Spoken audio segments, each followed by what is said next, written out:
वंचित बहुजन आघाड़ी के नांदेड़ हल्का जुनूब के उम्मीदवार फारूक अहमद की तशहीरी मुहिम इन दिनों उरूज पर है।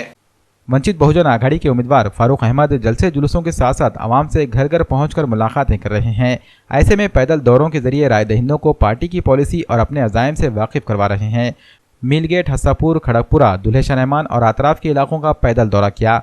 घर घर पहुंचकर राय दहिंदगान से मुलाकातें की और वंचित बहुजन आघाड़ी के हक में रायदही करने की अपील की। इस मौके पर सैकड़ों की तादाद में वंचित बहुजन आघाड़ी के कारकुनान मौजूद थे। थोड़े तो नहीं ना मेरा हाथ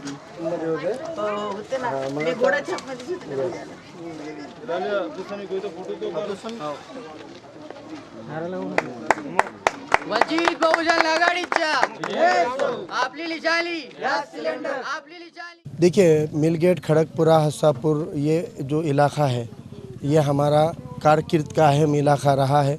बीड़ी मजदूर रहो, गाड़े वाले रहो, ज़्यादातर आबादी जो है मिल के मजदूर रहो वो इस आसपास रहती है, तो ये हमारा घर ही है यहाँ पर भी। लेकिन घर के लोगों की तवक्को होती है कि मुलाकात के लिए आए, इसलिए हम आए हैं और बहुत अच्छा रिस्पांस है। लोग मुत्तहिद हैं अपने तौर पर और लोगों को पता है कि अभी एक नया अगर हमको कोई चमत्कार करना है तो फिर हमको कोई नया कदम उठाना पड़ेगा।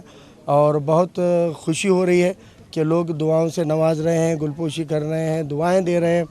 कई लोग अपने तौर पर बोल रहे हैं कि हम रोज़ा रखेंगे उस दिन। और अल्हम्दुलिल्लाह मुझे लगता है कि इतना बेशुमार मोहब्बतें जो नांदेड़ की आवाम दे रही है, पुराना शहर रहो, नया शहर रहो, इवन करबला और हतई के इलाके में भी बुज़ुर्गों की, नौजवानों की तायद और हर एरिया में जो रिस्पांस मिल रहा है उसको देखते हुए तो हम बहुत ऊपर वाले का शुक्र अदा कर रहे हैं कि इतनी मोहब्बतें नांदेड़ की आवाम और हर समाज से मिल रही है, हर तबके से मिल रही है। कभी तवक्को नहीं कर सकते थे, वो भी तबके हमारे साथ खड़े रहे, तो लग रहा है कि अच्छाई की कदर होती है। देर दुरुस्त हो लेकिन अच्छाई की कदर होती है। नांदेड़ की आवाम ने ये साबित किया। इंशाल्लाह नतीजों के दिन नांदेड़ की ये सीट पूरे महाराष्ट्र को चौंकाने वाली तो रहेगी, लेकिन एक सबक देने वाली रहेगी कि सियासत में अच्छे लोगों के लिए अब भी स्कोप है और अच्छे लोगों ने आना चाहिए। पहले तो मैं उनको ये पूछना चाहता हूँ, शिवसेना के लोगों को, वो कह रहे हैं कि नांदेड़ का औरंगाबाद मत होने दो, तो नांदेड़ का औरंगाबाद नहीं होगा, सिल्लोड होगा। सिल्लोड में कौन है? अब्दुल सत्तार शिवसेना के टिकट से खड़े हैं। यानी तुम्हारा टिकट लेने के बाद में तुम्हारे को वो मुसलमान में तुमको रजाकार नज़र नहीं आता, लेकिन दूसरी पार्टियों का रहे तो है। ये जो शिवसेना का दुगलापन है ये जाहिर है।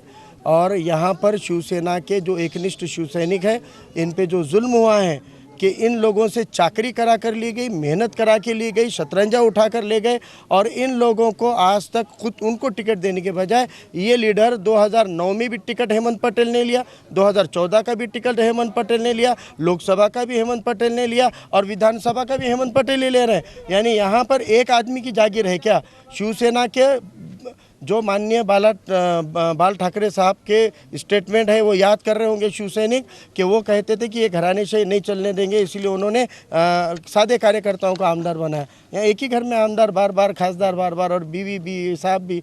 तो ये शिवसैनिक खुद आज शिवसेना के प्रभाव में नहीं है।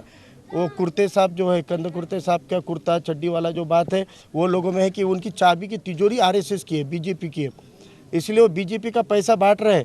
लोगों को क्या है भाई, लोगों के गरीबी का वो फ़ायदा उठा रहे, मजाक उठा रहे। लेकिन लोगों का भी ये पता है, गरीबों को ये पता है कि अभी बाला साहब ने जो एक भूमिका ली है सब गरीब तबकों के लिए, वंचित तबकों के लिए, तो मुझे यकीन है कि सभी समाज के लोग, इवन शिव सैनिक भी दक्षिण के अंदर आप लिख कर लीजिए, गैस सिलेंडर कोट करने वाले हैं।